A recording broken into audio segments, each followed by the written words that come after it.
Hi everybody, thanks for attending today's event in partnership with CFRA. I am Brandon Kramer. I am the programming chair for the CFA Society of Columbus, and I think we may have some participants today who are from a couple of societies here in Ohio. So I'd like to thank CFA Society Dayton, Cincinnati, or anybody who's attending from the other societies for joining us as well.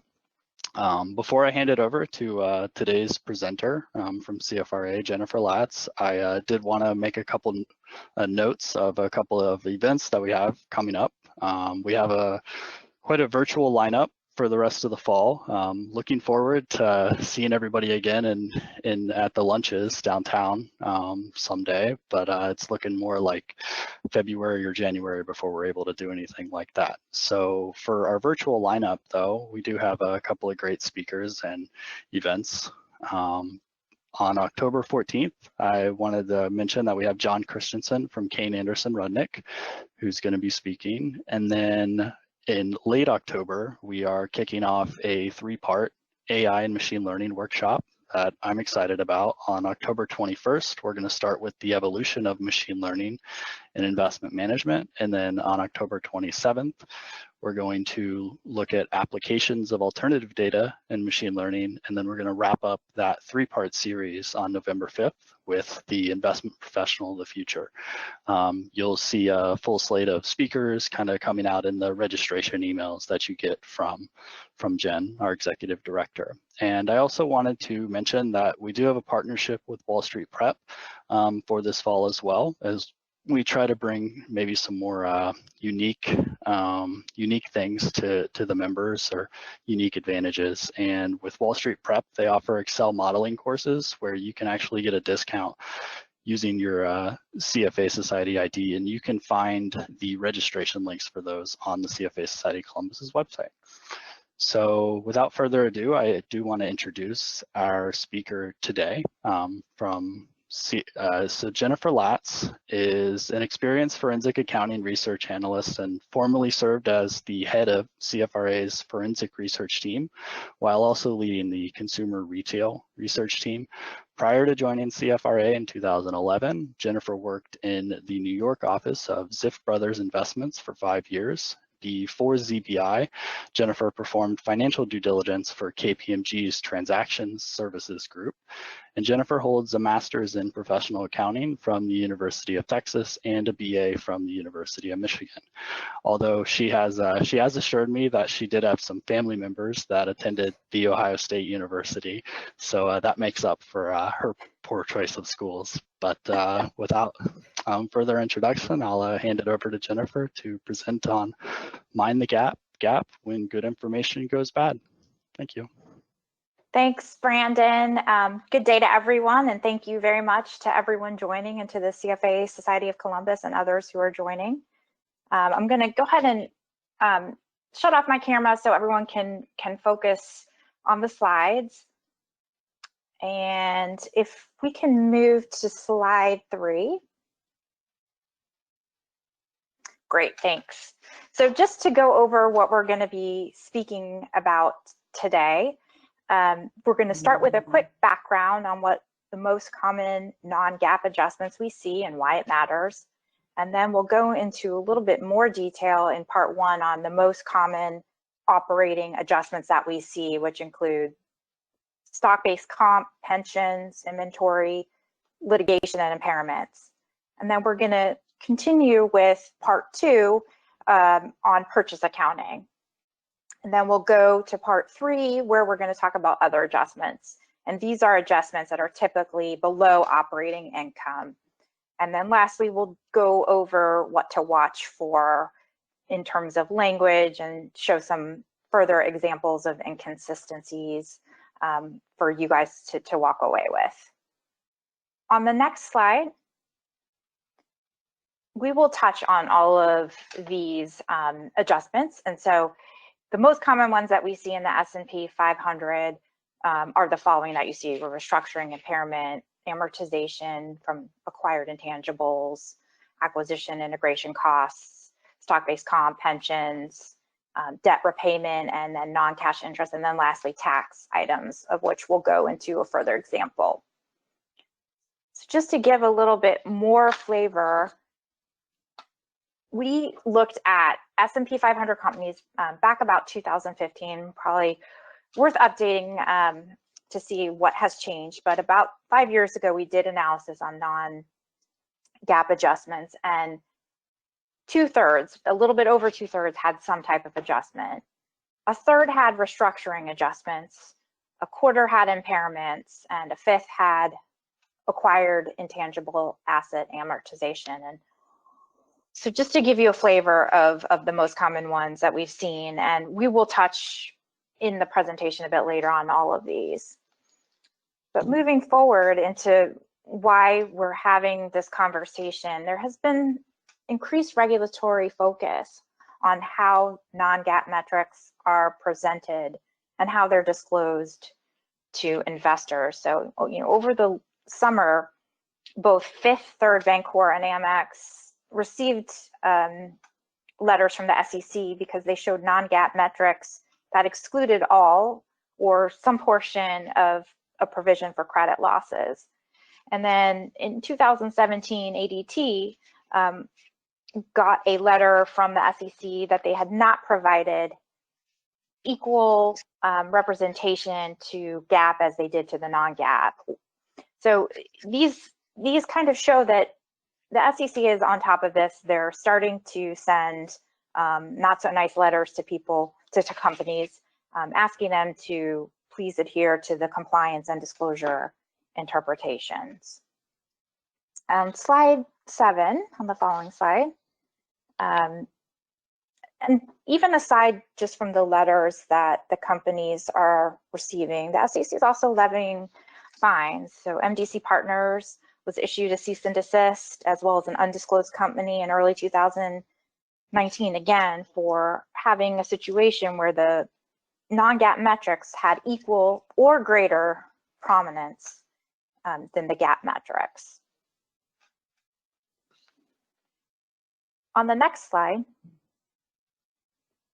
a few other examples. Catalent had to restate their three years of prior performance due to a cash basis tax effect on their non-GAAP adjustments, and we will go into a tax example towards the end of the presentation.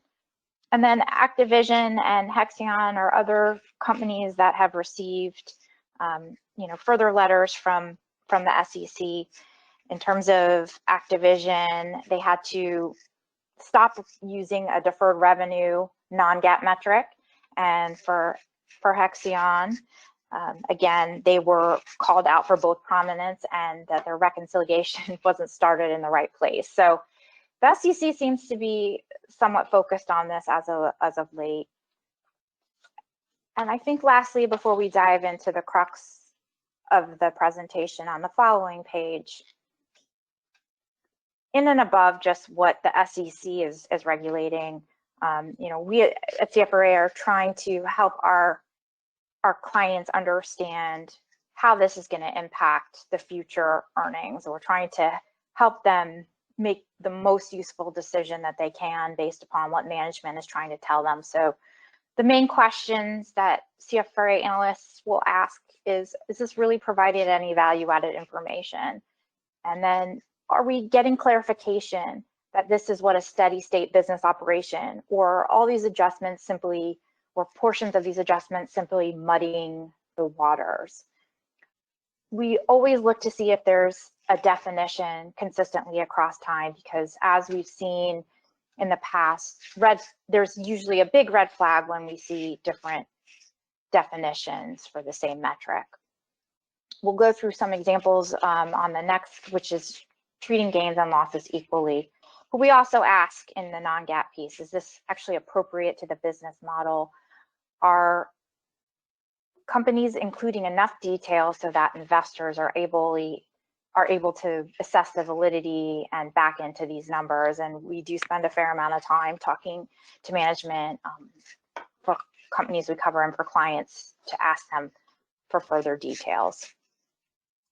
So let's jump in to part 1, common operating adjustment. So on the next slide, we'll cover restructuring expenses. And these are one-time items that companies will justify by saying these are non-core, they're one time. And our view is it's very much a gray area, and we are certainly supportive of greater detail.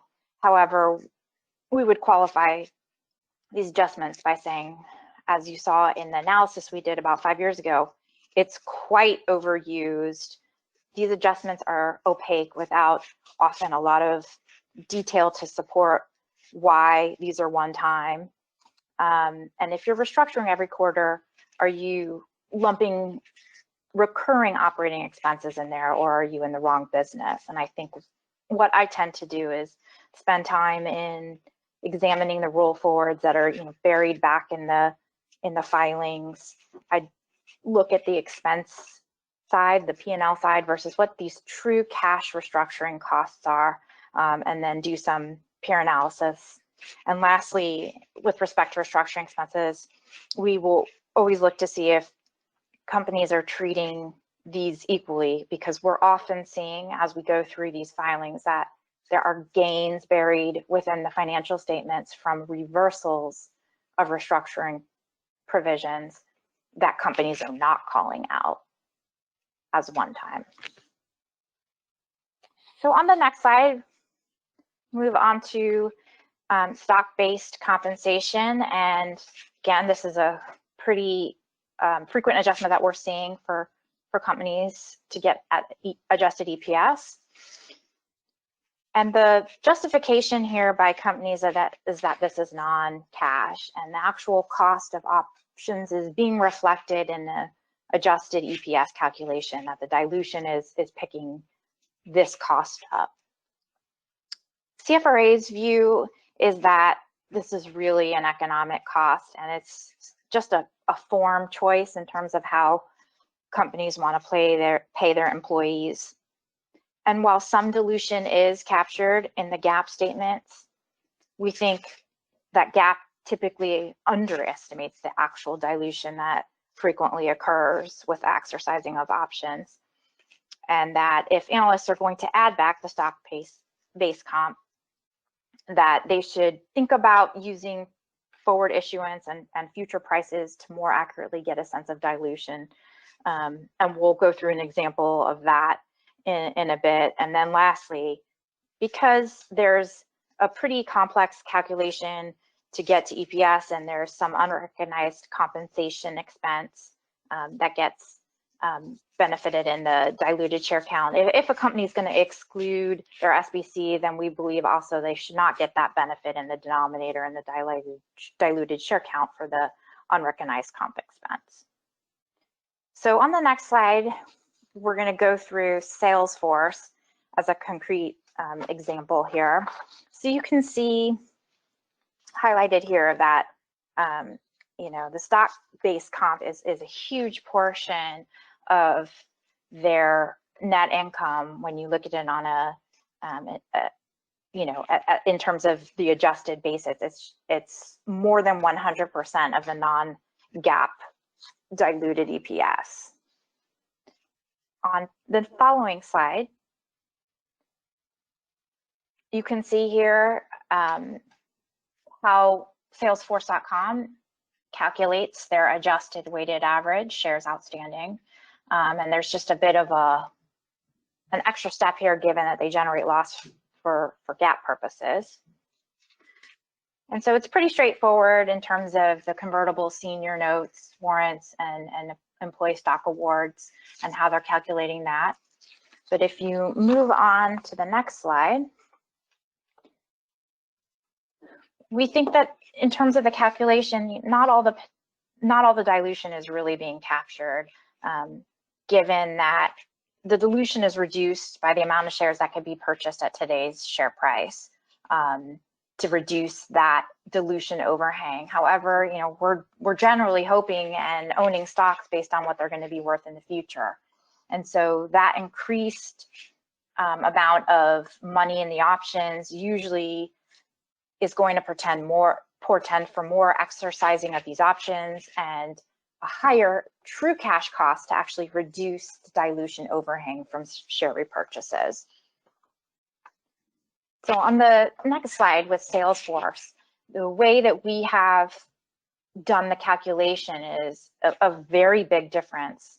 So you're looking at 5.62 million if you use the GAAP prescribed treasury stock method, and under the repurchasing at future prices, you're talking about more than double the dilution at about 13.14 million. So saying that the stock-based comp doesn't have a cash cost is not necessarily, in our view, accurate. And on the following slide, I think this is hammered home a bit by some disclosure that SPRD provided in their 2012 20F, where they were very upfront about saying, you know, we've asked for employees to voluntarily deduct salary and instead exchange for some shares. And in their case, they were still, you know, excluding share-based comp. Well, there was, you know, a real shift in terms of cash to stock, and which provided a boost to their non-GAAP earnings. And then on the next slide, we're going to move from stock-based comp to pension adjustments, where we typically will see three types of pension adjustments to non-GAAP earnings related to, first, curtailment, second, some type of accounting estimate change, whether it be the discount rate or lifespan, and then lastly, mark-to-market events, you know, related to the smoothing of the volatility on return on assets or some of these other actuarial assumptions. And CFRA's view is, for the first, it's one time. These curtailments are generally, you know, a situation where a company is freezing a plan, their benefits are lowered, and so as long as companies are treating this equally, we would agree this is a one-time event. Accounting changes, again, that's really valuable information to know how estimates are being changed with respect to companies' pension plans. However, we would highlight that generally we don't get this information when it helps the company, yet we do get this highlighted when it goes against a company. And lastly, on the mark-to-market changes, we also agree it's noise, and we would exclude this from a company's results. However, we just highlight that it reduces comparability because this is actually a choice within US GAAP. So sometimes companies are not on an apples to apples basis. And then definitely if you're looking at companies reporting under IFRS, they don't have the choice whether to smooth or do a mark-to-market accounting adjustment. And so it's definitely skews any comp analysis that we do. So just to give an example on the next slide with Oshkosh, in terms of the curtailment, they kind of tried to have it both ways. So they included 1.8 million in the first half, but then they excluded curtailment losses from their non-GAAP. So they told us when we asked about this, why were you treating it one way in 2013 and another in 2014, that they do pick one approach and they use that approach for the rest of the year. But as you can see on the following slide, that explanation really, you know, didn't really hold water, because then in the following quarter, the company basically offset a large loss with the gain. So they in fact did not keep the same consistent approach, and we now had seen it change, you know, 3 times within the period of a year and a half.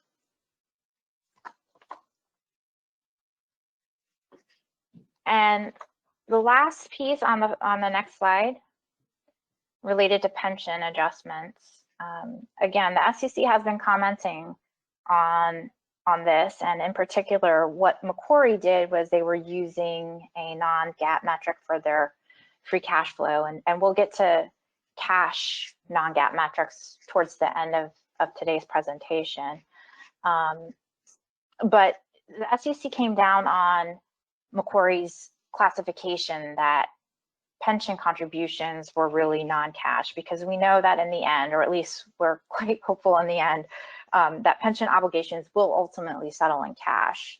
And so the SEC did not appreciate that Macquarie talked about these as a non-cash and excluded these in terms of their free cash flow metric. So on the next page, inventory write-downs. I think these tend to be somewhat subjective, and especially in the consumer space, you know, it can be more of an art than a science. But the justification that companies use when there's, you know, some big large charge, that it's really distorting the steady state, the normal recurring operations. And so we would agree in some circumstances that it can be a one-time item. But we typically will do further analysis to see what the inventory obsolescence reserve looked like prior to this large write-down. And then in terms of excess purchases, we will look to see if companies were doing a bunch of purchasing prior to this large write-down, and if this is a recurring pattern. I think it'll be really interesting to see what happens, as we've seen with COVID-19, some of these companies taking quite large and aggressive inventory charges, which, you know, may make sense in some cases, but we're certainly going to be watching in further quarters to see how that plays out.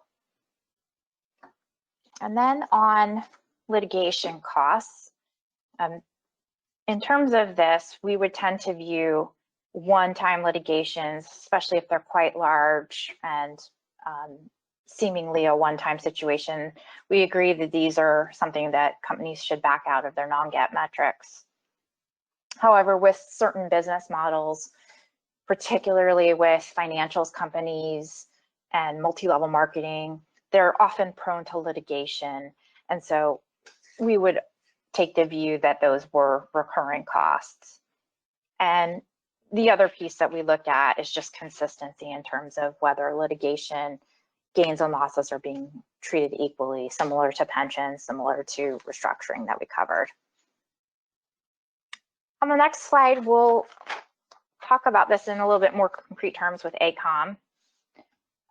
In terms of ACOM, they made numerous adjustments, as you can see in the far right-hand column, for their December quarter end. And they didn't exclude acquisition-related project and legal matters. So this is a pull from their 8K. But what we do at CFRA is we then wait, and for the 10K filing, we go through and we scrub that pretty, and the 10Q filing, we scrub that pretty carefully. And in ACOM's subsequent 10Q filing for that quarter, they said that there were favorable adjustments from these acquisition-related project and legal reserves. And that actually provided almost 20 million of income. So again, sometimes it's just as important to dissect what you don't see in the non-GAAP to GAAP reconciliation as what you do see. And then on impairment charges on slide 25.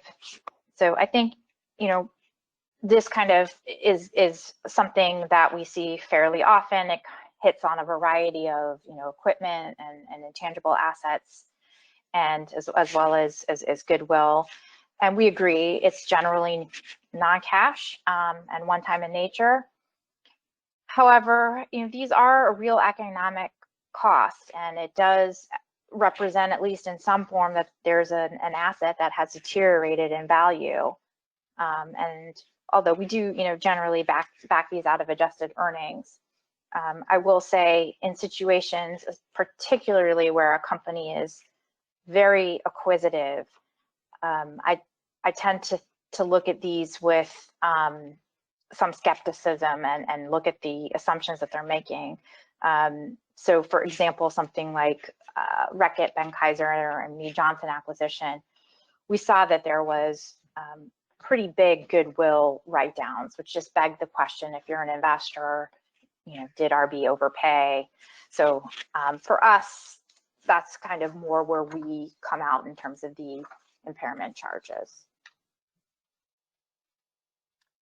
So moving on into the second part. So speaking of acquisitions, this is the part where we're going to be covering that under purchase accounting. And on the next slide, we'll start with the acquisition and merger expenses. And these are various fees associated with transactions, whether it be divestitures, legal fees, due diligence, etc. And generally, these can be one-time costs. However, again, if the business model is showing that it's a very acquisitive company, then what we would do is probably not adjust. And then we also tend to look to see in terms of how far back was this acquisition. So if they're still adjusting years later, I think for us, we generally would not accept that this is just a one-time charge. And then in terms of the regulatory view on the following slide, you can see here with both Barracuda and Aragon that there was some pushback in terms of the SEC for how they disclosed the acquisition and merger expenses. And they asked Barracuda for some further information as to why these were non-recurring. So again, this is just an increased area of regulatory focus.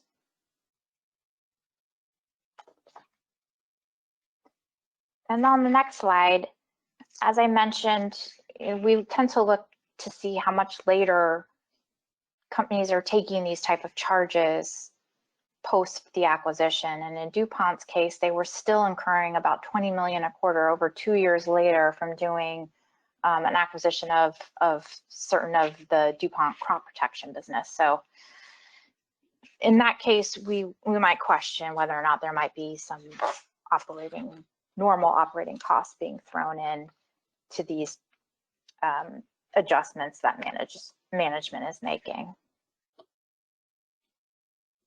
Another one that we tend to see is asset liability step-ups and step-downs.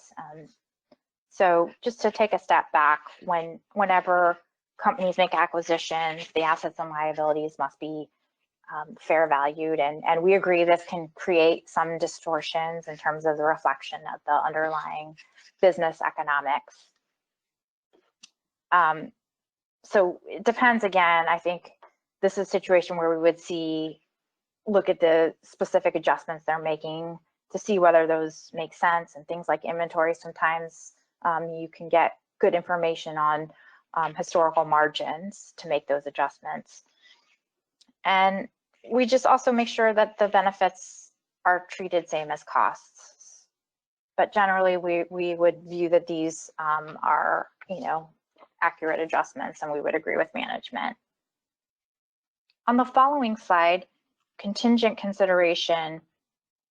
This is a situation where companies have to mark to market each quarter any gains or losses and re-estimate the value of contingent consideration.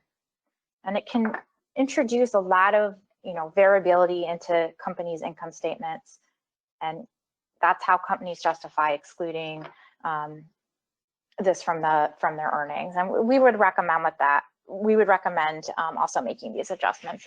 It's noise to the income statement, in our opinion. However, it does provide some interesting things to think about with gains from these contingent consideration reversals really showing that there may be underperformance at the acquisition and losses reflecting some outperformance. And I would also highlight that we tend to see gains hidden by companies. So, and that is well flagged, particularly in Europe, where companies clearly are going to ask for forgiveness on the losses. Just to give an example here for OSI systems, you can see what happens when the contingent consideration revaluation gains are not excluded. It's quite a large difference as you look from 2014 to 2016, going from 2% of the non-GAAP EPS to almost 23%. So these can be material adjustments in some cases. And on the next slide, with respect to the purchase intangible amortization, again, there's this distortion when companies are acquiring intangibles where they have to mark this to fair value, which then makes post-acquisition amortization expense much higher. But we don't generally support this add back given, we have this question of the build versus buy question, and there is some significant cash outlay for developing an asset, and this tends to be reflected in this adjustment. So we think this is also particularly valid where a business model is consistently reflecting, the buy versus the internal development choice. And then I think the last example for the purchase accounting, I think, is a company people are pretty familiar with, Valiant, and it really is a great example because it has like a little bit of everything in here. You can see the myriad of adjustments, and then we've highlighted that amortization and impairment of other non-GAAP charges. I mean, it's quite a huge number, and they have this little kind of tiny footnote of what those other non-GAAP charges are. So again, this is where at CFRA we're spending the crux of our time really digging in to see what is buried in that huge charge.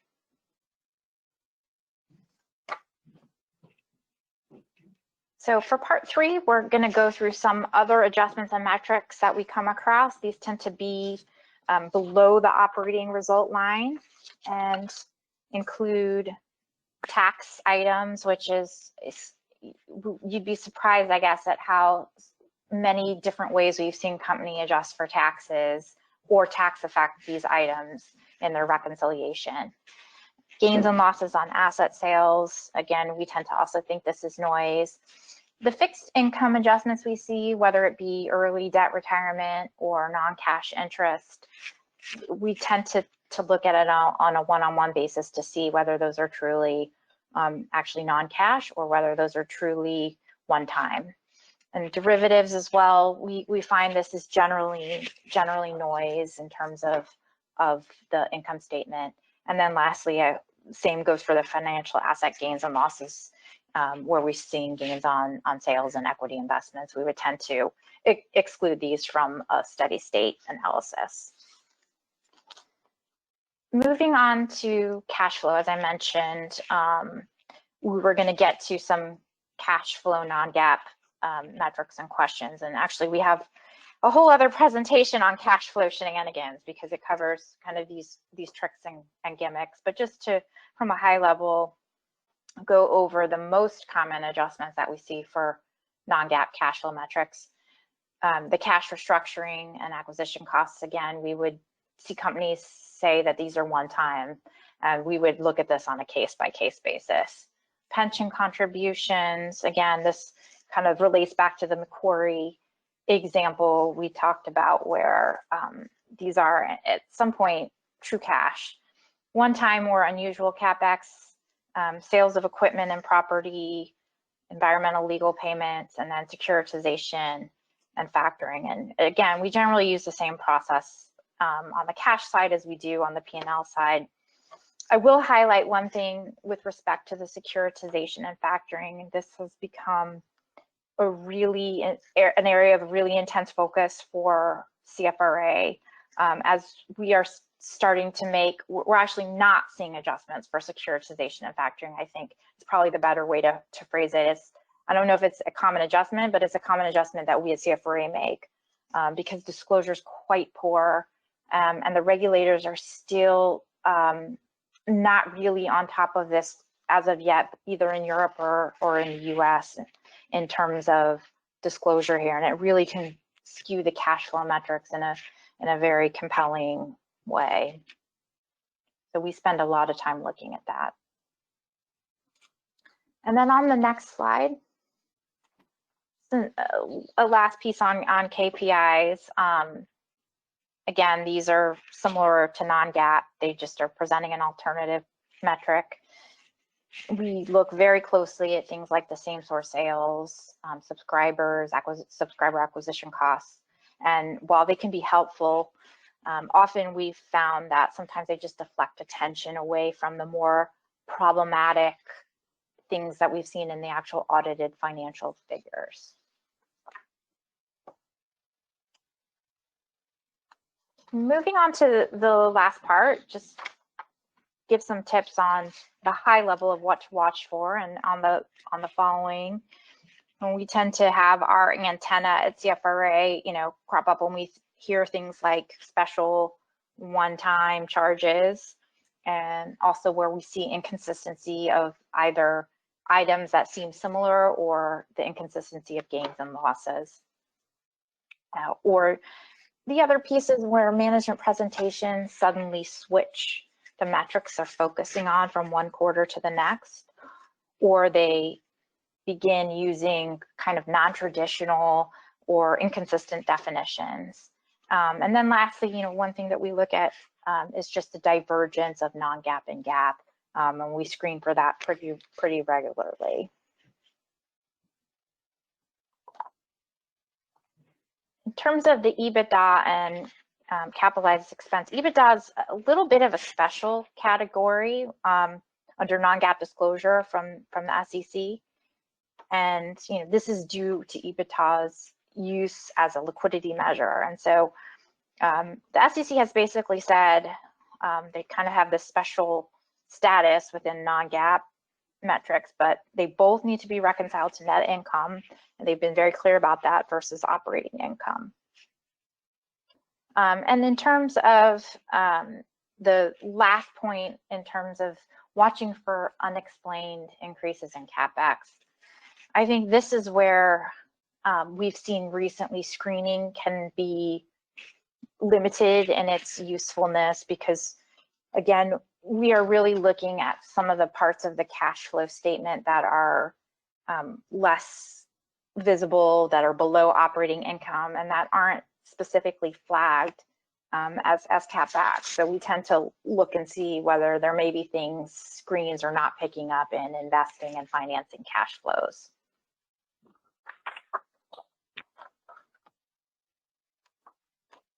So on slide 42, under the new revenue recognition standards, just to give an example, sales commissions are capitalized rather than expense.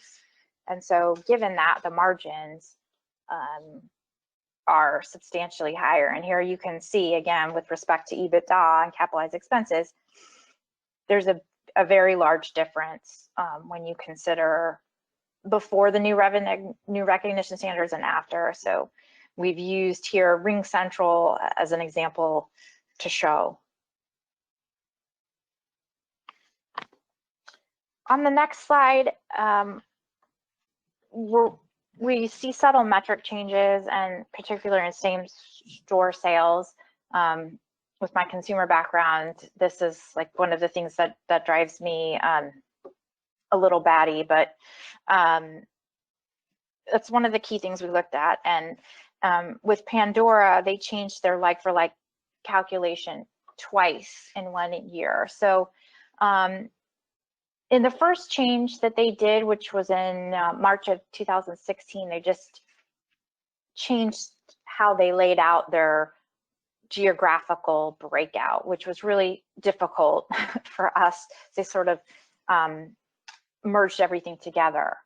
And then post November 2016, the like-for-like included e-commerce sales, but they didn't include any historical comps. And I think the e-commerce thing tends to crop up a lot in the consumer space, but as well, other types of situations in same-store sales have cropped up, such as including or excluding certain bank holidays, or whether Easter or Christmas falls on a certain day, or weather has been a big piece that we've seen some adjustments for to look out for.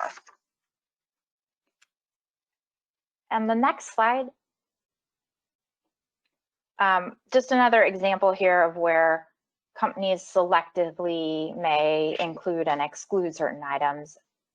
We're showing TGI as a situation where basically the company has a strange situation where they inherited some, unprofitable contracts, and they get to amortize this into income post an acquisition over time. So it's almost like non-cash revenue.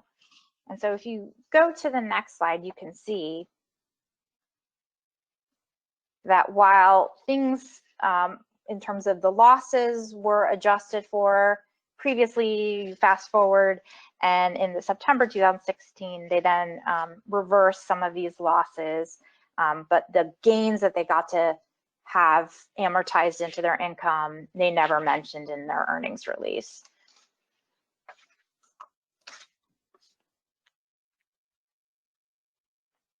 And then on the following slide, cash taxes are a big thing that have been flagged for us.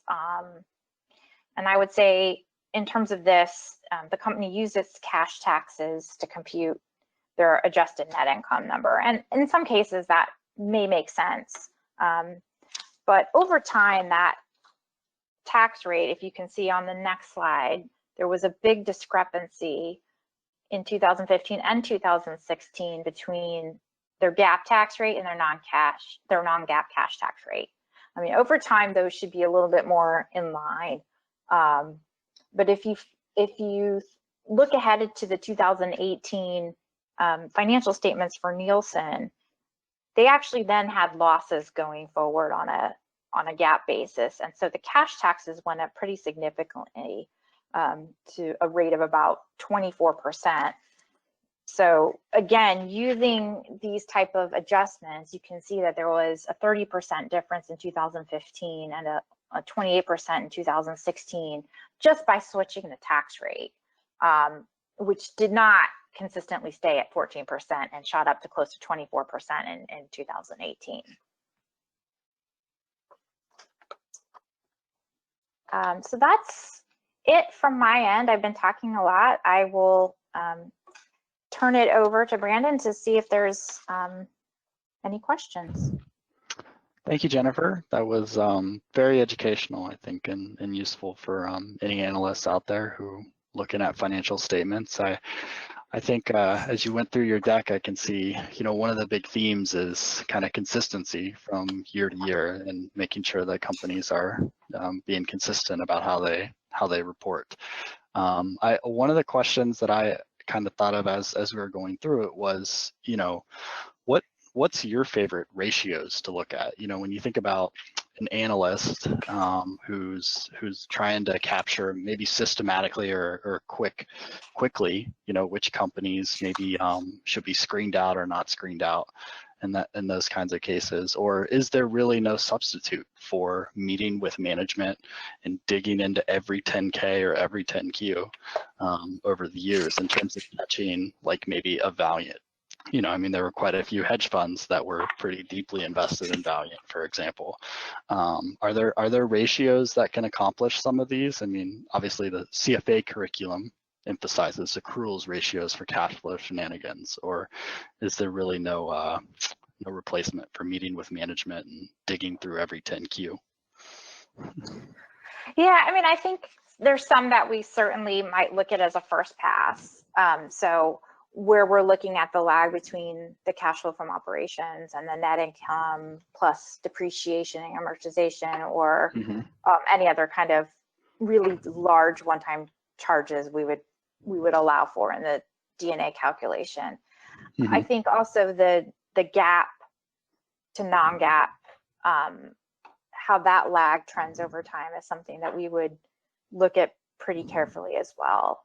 And then we have a bunch of operational metrics that we would tend to look at in terms of, the working capital side of things to see what kinds of trends are being said there. But then, we also will look at things like other current assets, which most of the time people are ignoring because, we've caught companies doing aggressive capitalization that way, or looking at even things like depreciation expense versus CapEx to see whether there might be some skews there. Okay. Okay, so it's really about, yeah, the unique financial statement measures and that kind of thing. I guess over the years, I mean, your career, I guess, how have you seen, what CFOs do and what they present in non-GAAP versus GAAP? Have things gotten better over the years? Are there new tricks or gimmicks, I guess, that companies are playing with their financial statements? Maybe you have a memorable company or something that you analyzed over the years that was doing something that no company would do today, or are there any stories out there? I guess, how has it evolved over your career? Forensic accounting in general. Yeah, I mean, I think companies are smart, CFOs are smart, CEOs are smart, and it sort of waxes and wanes, right, with some of the regulatory pressure coming in. But the games change. I'm sorry to say, I don't think, maybe it's just my job preservation. I'm not sure that much of it's better at this point. Sure. And in fact, we've seen a real increase. I think also COVID is providing a big cover for some companies. And so for us in the next year, that's going to be an intense area of focus to see where certain provisions were taken just, early on to sort of prevent and save for a rainy day. And then we're starting to see some of these, some differences even in the way that some of the grants have been accounted for under COVID.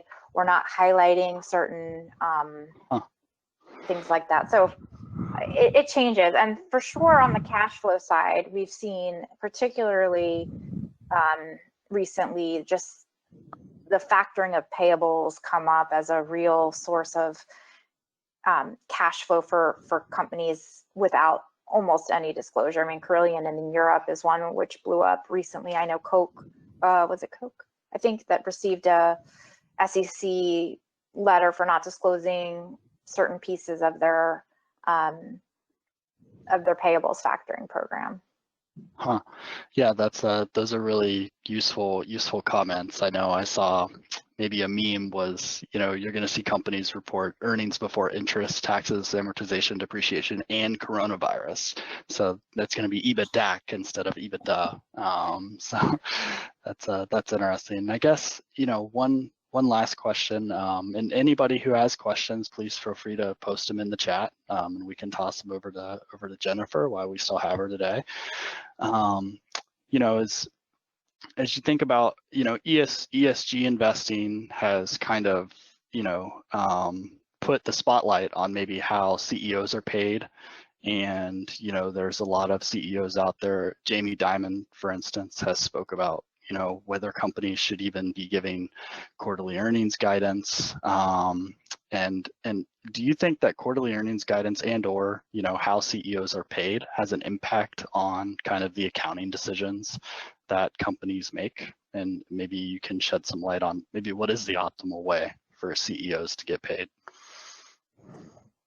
Yeah, I mean, I think we've definitely seen in terms of the compensation side of it, people are companies may be so accepting, or investors are so accepting of adjusted metrics that they're not thinking about the fact that adjusted free cash flow metrics or adjusted earnings metrics can have a huge influence by the people who are being compensated by those. So again, things like factoring can help cash flow metrics.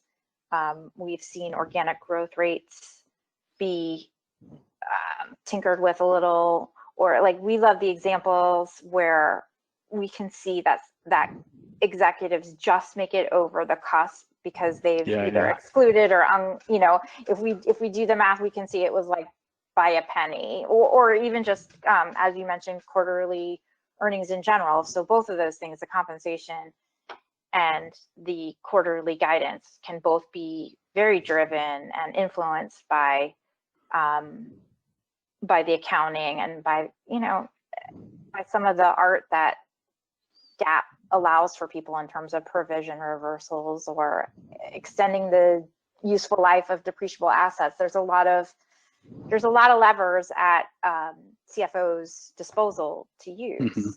So definitely, I think with both compensation and quarterly metrics, we tend to just try to see where there's people have abused the gray area. Yeah, yeah. For for the buy side analysts, that are out there, the buy side portfolio managers, if how do you think about, forensic accounting? Is it a good approach for generating short selling ideas, or is it better more from, say, an activist approach who maybe wants to engage management, talk about, hey, let's be more consistent in how you're reporting this, or let's not consider this a one-time restructuring charge, or something like that? I guess, do you think that some of these measures would be good for generating short selling ideas, or is that a good way to maybe get burnt, or is it just stay away from buying these companies who have this one-time chart or this curtailment adjustment that has been inconsistent over the years or something? Is that just to stay away from those companies, or is it good for generating short selling ideas?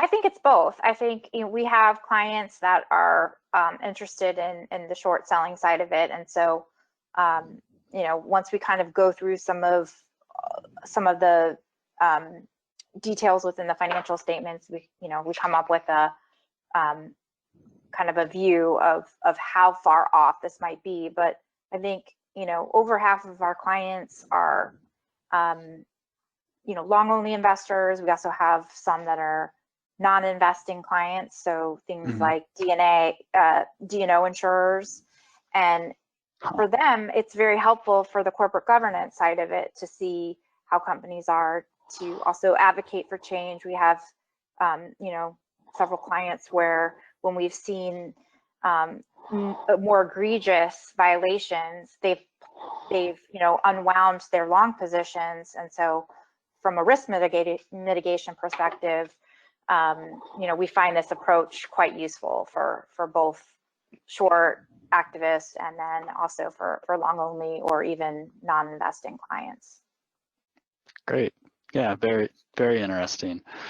Well, I don't see any more questions in the queue, and I think the slide deck, correct me if I'm wrong, Jennifer, is available. If people do, you'll get an email from CFRA with the recorded version of this webinar, so you can go back through it, and you can request the slide deck from CFRA specifically, or we can direct you to them. But the information is on the screen now. And other than that, I thank you for doing this, Jennifer, and thank you to everybody from CFRA for helping set this up. And thank you for all the attendees today, too. Thanks, Brandon. Yep. Thank you, everyone.